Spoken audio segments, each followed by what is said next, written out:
The message was still glowing on the screen when she stepped out of the shower. Understanding. That's what she'd named him in her contacts. Like it was a code. Like she thought I'd never see it.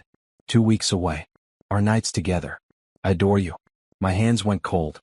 I locked the phone and set it back on the nightstand exactly where I'd found it. Through the bathroom door, I could hear her humming, that little tune she'd started humming last month, the one that made my stomach turn now that I understood what it meant. She emerged in a cloud of steam, wrapped in the towel I'd bought her hair dripping down her back. She didn't even glance at her phone. Just started getting dressed like everything was normal. Like our entire marriage wasn't a lie wearing a smile. My name is Derek. I'm 37. And in that moment, I understood something with absolute clarity. I wasn't angry. I was architect. Hey, she said, kissing my shoulder. You okay? You look pale. Fine, I said. Just tired. She nodded and went downstairs to make coffee. I sat on the edge of our bed and stared at her phone, calculating. 2 weeks away meant a trip. A planned trip. Which meant she'd booked it. Which meant there was a paper trail. By the time she returned with my coffee, I'd already made my decision. She wasn't going to see those 2 weeks coming. Neither was understanding. But they were both about to understand something very different. Her calendar was open on her laptop. She'd left it on the kitchen counter. Careless, the way people are when they think they're invisible. I photographed every page. The trip was scheduled for 3 weeks from now. A conference in San Francisco. Except the conference didn't exist. I checked. No registration. No venue. Just a lie she'd constructed so carefully that she'd probably started believing it herself. Understanding was booked at the same hotel. The St. Regis. 4 nights. Room 1847. I found his real name buried in her deleted emails. Marcus Webb. 39. Some kind of tech consultant. His LinkedIn showed a wedding photo. Him and a blonde woman smiling at the camera. 2 kids in the background. A golden retriever. The American dream packaged and presented. My wife wanted to dismantle that dream the same way she was dismantling mine. I started making calls. Quietly. Systematically. First to Marcus's company, a casual inquiry about his availability for a consulting contract. They told me he was out of office frequently. Very frequently. Concerning, actually, given his current project status. Then I called his wife's office, pretending to be a client trying to reach her husband. She transferred me to his direct line. He didn't answer. I left a message. Hi Marcus, calling about the upcoming San Francisco trip. Just want to confirm the hotel arrangements are still working for you and your wife. By evening, his company had flagged his travel patterns. My wife was still humming that tune. She had no idea the clock was ticking on her escape plan. I hired a private investigator named Carla. Discreet. Professional. No questions asked. I need documentation, I told her. Photos, timestamps, locations. Everything. She nodded like she'd heard this story 1,000 times. Maybe she had. Meanwhile, my wife was planning. I watched her research restaurants in San Francisco. Book spa appointments. Practice her lie in the mirror. I could see her doing it, rehearsing the story about the conference, about the networking, about being so busy she'd barely have time to call. She was getting ready to vanish into someone else's arms while I stayed home maintaining the fiction of our marriage. I accessed her email through the password she'd carelessly written in a notebook in her desk drawer. Hundreds of messages from Marcus. Years of them actually. Not 2 weeks. Years. He'd been weaving himself into her life since before I knew his name existed. Can't stop thinking about you, he'd written last month. Your husband is lucky. Doesn't deserve you. My wife had responded. He never really did. I read that sentence 5 times. Then I forwarded every single email to Marcus's personal computer, the one registered to his home address. Anonymous sender. No trace back to me. His wife would find them eventually. Maybe when she opened his laptop. Maybe when she got the notification that someone had accessed his cloud storage. Maybe when his company started asking uncomfortable questions about why he'd been traveling so much. I didn't need to do anything else. Just plant the seeds and watch them grow. Carla sent me the first photographs on day 5. My wife and Marcus at a hotel bar downtown. His hand on her lower back. Her head tilted toward him like he'd invented gravity just to keep her anchored. The timestamp read 2:47 p.m. on a Wednesday, a time when she told me she was in back-to-back client meetings. More photos followed. A boutique hotel room. Her dress discarded on a chair. His hand reaching for her in the darkness. The intimacy of it made me feel like I was watching someone else's marriage, not my own. I forwarded the photos to an email account I'd created. Subject line, your husband's real schedule.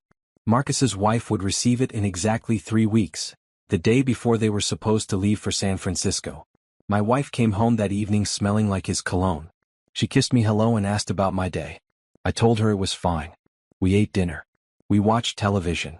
We existed in the same room like two people performing a play that had already ended. I'm going to that conference in 3 weeks, she said casually during a commercial break. I know, I said. It should be good. Good networking opportunity. She settled into my shoulder and I felt nothing. No anger. No sadness. Just the cold satisfaction of knowing exactly what was coming. Her phone buzzed.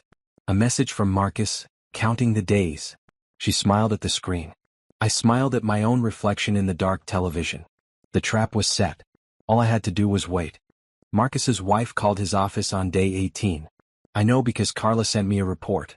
She'd been monitoring his company email and the fallout was already beginning.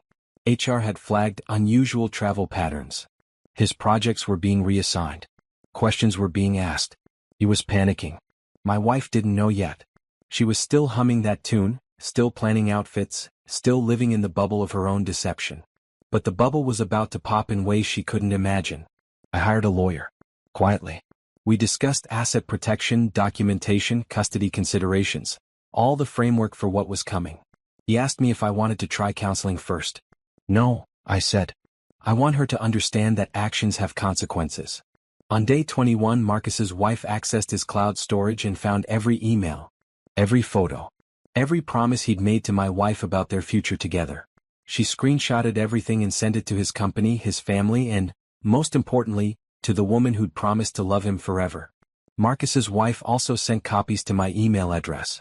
A woman scorned recognizes another one coming. That night, my wife's phone started ringing. Marcus. Over and over. She didn't answer. Just stared at the screen like it might explode. What's wrong? I asked. Nothing, she lied.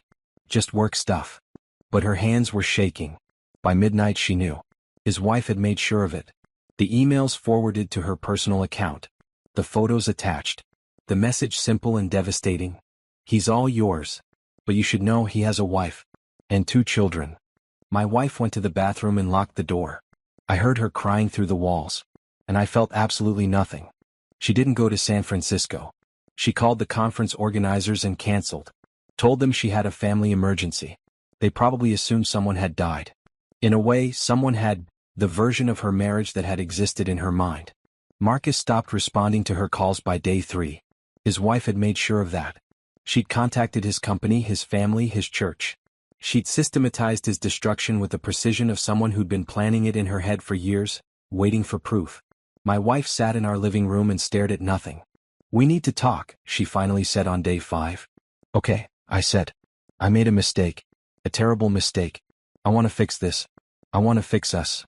She was crying. Real tears. The kind that come when you finally understand the weight of what you've done. How long? I asked. 3 years, she whispered. 3 years. We'd been married 5. She'd spent more than half our marriage in someone else's arms. I don't think this can be fixed, I said quietly. Please. I'll do anything. I'll go to therapy. Oh. You'll what? Stop being who you are? Stop wanting him? I leaned back in my chair. You made your choice every single day for 3 years. You don't get to undo that with an apology. She sobbed into her hands. I felt the cold satisfaction of watching someone finally understand the consequences of their own actions. But underneath it, something else was stirring, something that felt dangerously like regret. Because destroying her hadn't made me feel better. It had only proven how far I was willing to go to make someone else suffer. And that terrified me more than her infidelity ever had. The divorce papers arrived on a Tuesday. My lawyer had structured everything carefully. She got the house, but I kept the investments. Equal split on retirement accounts. No alimony. Clean. Surgical. The kind of divorce that leaves no room for reconciliation. She signed without argument. Marcus's marriage was imploding in real time. His wife had leaked his emails to his company, and he was being forced out. His children were asking questions about why Daddy was moving to an apartment. He tried calling my wife twice, but she didn't answer. He was drowning and she'd already moved on to the next thing, survival. I should have felt triumphant. Instead, I felt hollow. I'd orchestrated the destruction of 2 marriages with surgical precision. Marcus was losing everything. My wife was losing everything. And I was sitting in an empty house, realizing that winning had cost me the ability to feel anything at all. One evening, I saw my wife at a grocery store. She looked smaller, diminished. She was buying wine and ice cream, the standard breakup diet. When she saw me, she froze. "Derek," she said quietly. I almost didn't respond.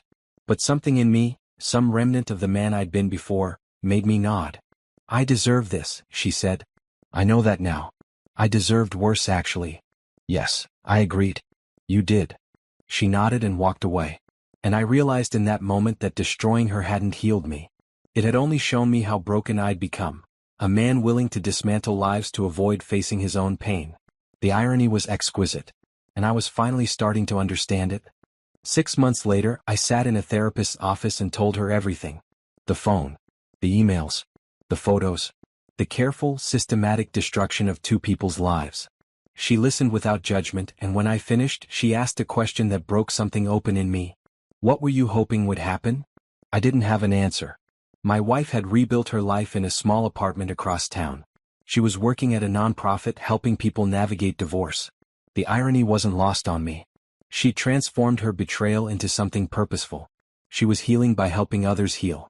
Marcus was in therapy too, according to Carla's final report. His marriage was over, but he was fighting for custody of his kids. Trying to be present. Trying to understand why he'd thrown away something real for something false. And me? I was sitting in a therapist's office, finally admitting that revenge had poisoned me in ways I couldn't quantify. I'd won. I'd destroyed them both. I'd proven that I could architect devastation with precision and patience. But the person I'd become in the process was someone I didn't recognize. Someone cold. Someone capable of watching other people suffer and calling it justice. I called my wife and asked to meet. We sat in a coffee shop and I told her the truth, that I'd known about Marcus, that I'd orchestrated his wife finding out, that I'd systematically destroyed their lives as punishment for her betrayal. She didn't cry. Just stared at me with eyes that looked sad and old. "I'm sorry," I said. "Not for what you did, but for what I became because of it." She nodded slowly. "I'm sorry too. For everything. We didn't reconcile. Some things can't be repaired. But we stopped being enemies. We became 2 people who destroyed each other and survived it. That was enough. It had to be."